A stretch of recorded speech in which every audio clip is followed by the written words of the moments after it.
Webafowethu kunzima kumlingiso waduma kakhulu kwisibaya ke lapha na ke ethandana ke noGatsheni ke ngaphansi kohlelo lomdlalo wamabona kude ke uJola. Webafowethu ukhala ke ngembuya nguthi ke ayidla njengamanje ke lapha na ke ukhala ukuthi ke usedlule nomuzi ke wasegoli ke ucela usizo ke lapha na ke idinda ke isililo ke ekhaliswa ukuthi ke lapha na ke ucela nje usizo kanjena nje akana ngisho ke English ephakethele ke lapha na ke ukhala ngakho ukuthi ke akasaqashwa ndawo ke lapha na ke uphila nje kanzima utibila kanzima ke nabantwana. Bafowethu nangu ke la asikhulumela khona ke ngikholwa ukuthi imbola samakhaya ke uzayizwela ke ukuthi uthini awuthokozile ke nayo ivoice yakhe. Sanibonani Mzansi, njengoba nibona nje ngilale kunjena. I-safety yami yabantu abami is compromised. I lay awake ngizibuza ukuthi kungenzakalani ebusuku because anyone can just step into my room enze the way afuna ngakhona. Ngidinga usizo Mzansi, ngidinga usizo lwenu nombani ongasiza ngosizo lomthetho. Namanje i-supply yethu electricity has been cut off by this guy. Asikhona ukurecharge asebenzisa i-prepaid. We need to be connected to the outside world.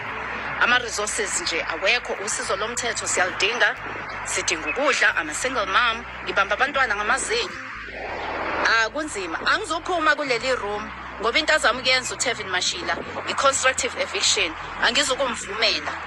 Mela enkantolo alandela iprocess yakhona nami ngithola i-chance yokuzikhulumela nenkantolo ngichaze udaba lwami nalela. Ngiyanicela Mzansi ngicela ningisize.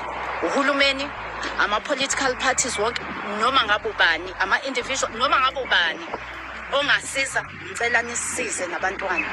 Kunzima. Sengile artist ke elingasaqasheki angazi ukuthi why ngingawathola amagigi bayazi abayiphethe industry ukuthi why angina income.